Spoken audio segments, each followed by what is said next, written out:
Iya, pemirsa Anda kembali bergabung dalam Sarasehan Anak Negeri. Tadi Mbak Afi ingin menanggapi. Silakan Mbak Afi. Mungkin saya perlu meluruskan apa yang disampaikan Pak ini ya, bahwa pertama harus kita sadari sejak 2005 kita tidak lagi hutang luar negeri besar. Kita sudah mulai dengan cara mengeluarkan yang namanya ORI dan SUN ya. Hanya sayangnya diharapkan ORI dan SUN ini diharapkan masyarakat Indonesia yang beli sehingga yang menikmati bunga adalah masyarakat Indonesia. Tapi rata-rata masyarakat Indonesia justru tidak menikmati itu, tapi asing lah yang beli. Gitu loh. Artinya apa? Sebenarnya diperuntukkan untuk kita. Jadi sebenarnya ketergantungan terhadap utang luar negeri itu sudah berkurang, ya. Tetapi kalau sekarang ada bayaran utang luar negeri itu adalah di masa lalu yang harus tetap dibayar oleh pemerintah ini kan begitu. Jadi menurut saya yang harus kita lihat adalah sebenarnya adalah challenge buat kita untuk mengarahkan pada bagaimana mengurangi dominasi dalam arti yang negatif ya. Tapi yang positif kenapa enggak? Karena dengan misalnya dengan cara kita tidak memberikan ekspansi terhadap tambang tadi gitu. Orang Indonesia ada nggak sih yang mau masuk ke sana? Nggak ada gitu loh. Nah ini juga jadi problem gitu loh. Jadi kita membenci tapi kita merindukan asing gitu ya. Itu problem.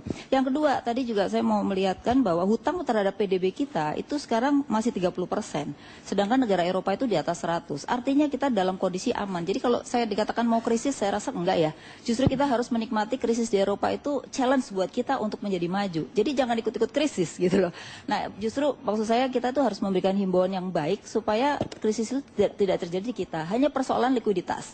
Jadi kalau pemerintah dengan Bank Indonesia... Tapi Anda berkeyakinan bahwa krisis itu tidak akan sampai ke sini? Ya, kalau mampu menjaga likuiditas di dalam negeri, semua pelaku ekonomi menjaga, itu tidak akan terjadi. Tapi kalau semuanya ikut panik terhadap Eropa, ya pasti krisis. Gitu.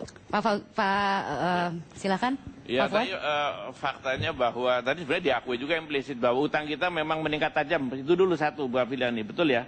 Sekarang total utang 2000, pemerintah 2000 triliun. Ya ada 2000 triliun sebenarnya, jadi memang tajam betul. Waktu awal pemerintahan SBY berapa, Bu? Setiap tahun rata-rata sekitar 70 triliun, ya. Sampai 100 triliun. Udah kan. Tapi jadi, itu defisit terus-terus Pak dari zaman dulu. Ya, jadi komitmen untuk mengurangi itu memang tidak dijalankan. Itu kan pernah tertulis untuk mengurangi tidak dijalankan, bahkan menaikkan. Jadi kenaikannya memang cukup signifikan. Jadi memang jelas kalau utang terlalu meningkat kita juga bisa terancam nanti kayak kasus di Eropa itu kan karena utang juga. Itu yang saya khawatir dan indikasi-indikasi ke sana menjurus berpotensi ini sekarang sudah mulai ada. Kemudian yang kedua, tambang. Seolah-olah mengatakan bahwa tidak ada yang akan masuk ke tambang kalau tidak ada asing. Oh, justru paling sulit nasional itu masuk ke tambang melawan asing. Jadi jangan dibalik. Terima kasih. Baik, ingin menanggapi Mbak Afi sebelum kita beralih ke Pak Kurtubi terlebih dahulu. Pak Kurtubi mungkin juga punya pandangan tertentu, silakan. Ya, terima kasih. Memang yang menjolok sekali betapa asing mendikte dan menguasai ya sektor pertambangan dan perminyakan kita.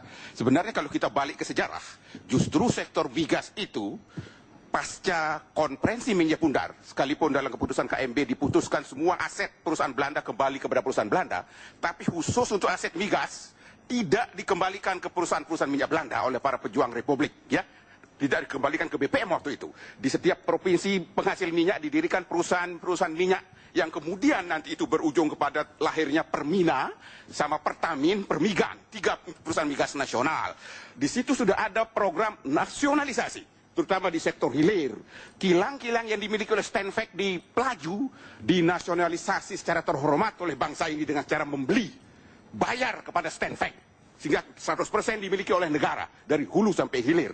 Nah, semangat ini yang tidak ada sekarang. Nah, dengan adanya intervensi asing, tadi sudah dikemukakan, undang-undang kita ini sekarang amat sangat merugikan bangsa dan negara. Intervensi asing terhadap undang-undang tersebut. Undang-undang migas dibiayai oleh asing. Dalam website USAID diberitakan secara jelas bahwa mereka membiayai penyusunan, pengesahan sampai penyusunan PP daripada undang-undang migas. Dan isinya luar biasa merugikan bangsa dan negara. Kedaulatan negara kita hilang karena undang-undang migas ini di sektor migas. Kalau ya.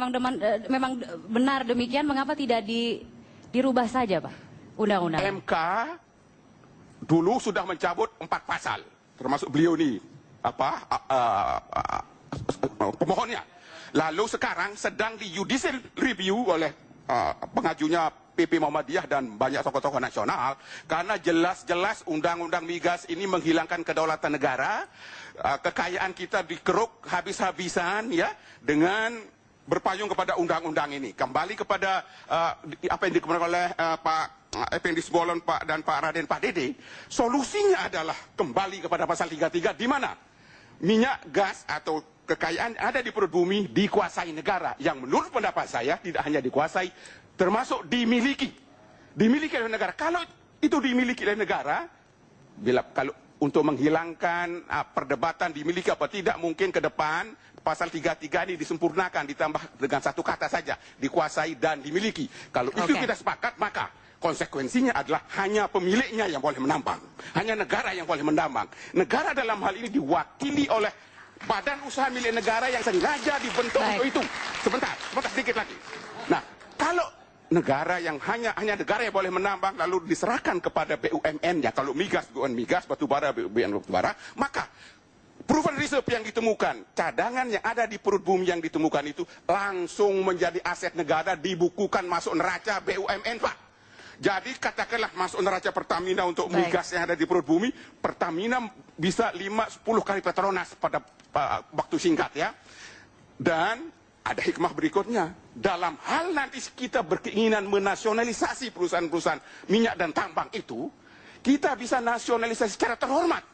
Dengan cara membeli aset itu, aset yang kita beli adalah aset yang di permukaannya relatif kecil, yang di perut bumi karena itu dimiliki negara, tidak perlu dibeli, sudah milik negara. Oke, sehingga baik. Depan, sebenarnya memang kita belum sampai pada segmen solusi, untuk tapi boleh Bapak. kemakmuran bangsa ini caranya. Oke, baik. Kita harus break terlebih dahulu. Akan kita lanjutkan sesaat lagi. Kita beri kesempatan juga kepada yang lain untuk ikut berkontribusi dalam acara pada malam hari ini. Hari ini, Sarasehan Anak Negeri. Tetaplah bersama kami.